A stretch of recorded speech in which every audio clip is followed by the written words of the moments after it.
ကောင်လေးကဂိုးသားတန်ကြပ်ဖို့ဆောင်ကိုထိလိုက်အချင်းမှာပဲအဲ့ဒီဝတ်ဆောင်ကသူ့ကိုချက်ချင်းကပ်ပတ်သွားပြီးသူ့ရဲ့လက်မောင်းကိုတင်းကျပ်နေအောင်ရစ်ပတ်လိုက်ပါတယ်သူနာကျင်စွာနဲ့အောင်ဟဲလိုက်ရပြီးသူ့တငယ်ချင်းတွေကသူ့ကိုဆွဲထုတ်ခဲ့ကြတာကြောင့်တန်ကြပ်ဖို့ဆောင်ကသူ့ကိုတကူလုံးဝါမျိုးသွားတော့မဲ့အချင်းတွေကနေကတိလေးလွတ်သွားခဲ့တာပါထိတ်လန့်တုံးလုံးသွားတဲ့သူတို့ဟာအဲ့ဒီထူးဆန်းတဲ့တန်ကြပ်ဖို့ဆောင်ကိုစစ်စစ်ကြည့်ကြပါတယ်ဒါနဲ့လီးကြည့်ခဲ့ပြီးမဲ့ပွင့်ရအနေငယ်ပဲထင်ခဲ့ပါတယ်ပြီးတော့အဲ့ဒီအပေါ်ကိုရေလောင်းချလိုက်တဲ့အခါမှာတော့ပွင့်ရတွေကသူ့လိုလိုပြန်ကောင်းသွားခဲ့ပါတယ်တန်ကြပ်ဖို့ဆောင်ကအသစ်တိုင်းပဲပြန်ပြေးသွားခဲ့ပါတယ်အဲ့ဒါကတိတ်အနေအများမှန်းသိလိုက်ရတဲ့ပလာစစ်တပ်ကိုမဲ့ပိတ်လိုက်သူဆုံးဖြတ်ထည့်ကြပြီးမဲ့လက်မအကြမ်းဖက်ဆန္ဒတက်မှုအခုကြတဲ့ပိတ်မိသွားခဲ့ပါတယ်သူတို့ရဲ့တငယ်ချင်းဝီလီယမ်ကလူအုပ်ကိုညင်းတာလို့ကျူးစားခဲ့ပြီးမဲ့ရဲတွေကသူ့ကိုစုဖို့အုံကြွတဲ့ရောက်လို့ထင်မှပြီးဖမ်းဆီးသွားခဲ့ပါတယ်မော်နီတာကနေစောင့်ကြည့်နေတဲ့ဘိုးချုပ်တယောက်ကသူမုန်းတီးနေတဲ့သူသမီးရဲ့ရီဇာဝီလီယမ်ကိုမှတ်မိသွားပါတယ်အဲ့ဒီဘိုးချုပ်ကဝီလီယမ်ကိုအတော့မိကြတဲ့ကောင်းလို့ခေါ်ပြီးလုံပြောင်းခဲ့ပါတယ်အရှက်ရသွားတဲ့ဝီလီယမ်ဟာတန်ကြပ်ဝတ်ဆောင်ကြောင်းကိုဘာတစ်ခုမှမပြောခဲ့ပါဘူးသူတငယ်ချင်းနဲ့ဖမ်းခံလိုက်ရတာကိုမြင်လိုက်ရတဲ့ကြက်ကမစင်မချင်းဆုံးဖြတ်ချက်တစ်ခုကိုချလိုက်ပါတယ်သူကိုယ်တိုင်တဲ့အဲ့ဒီတန်ကြပ်ဝတ်ဆောင်ကိုဝတ်ဆင်လိုက်ပါတယ်အဲ့ဒီဝတ်ဆောင်ရဲ့သွေးကြောလို့အမင်ကသူ့ရဲ့ရေပြားတဲ့ကိုနဲ့နဲ့ဆိုင်ထိုးဆိုင်ဝတ်လောက်သွားပြီးအလိုအမင်နာကျင်စေခဲ့ပြီးမဲ့သူအန်ကျိတ်ခံခဲ့ပါတယ်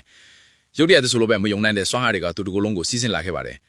သူဟာစစ်အခြေစခန်းထဲကိုမွေနောက်ဝင်ရောက်သွားပြီးအဆောင်တွေကိုလွယ်လွယ်ကူကူပဲဖြိုလဲခဲ့ပါတယ်ခြေစံတွေကတော့သူ့ခန္ဓာကိုယ်ကိုထိပြီးပြန်ကန်ထွက်သွားပါတယ်သူ့ကိုဘယ်သူမှတားလို့မရနိုင်တယ်လို့ဖြစ်နေခဲ့ပါတယ်ဒါပေမဲ့အဲ့ဒီနောက်မှာတော့တန်ကြပ်ဝတ်ဆောင်ကသူ့လိုလိုပြန်ကွာကျသွားခဲ့ပါတယ်ဂျက်ကလည်းအားနေပြီးအသက်ရှူမဝတ်တော့ပဲလဲကျသွားကချက်ချင်းပဲအဖမ်းခံလိုက်ရပါတယ်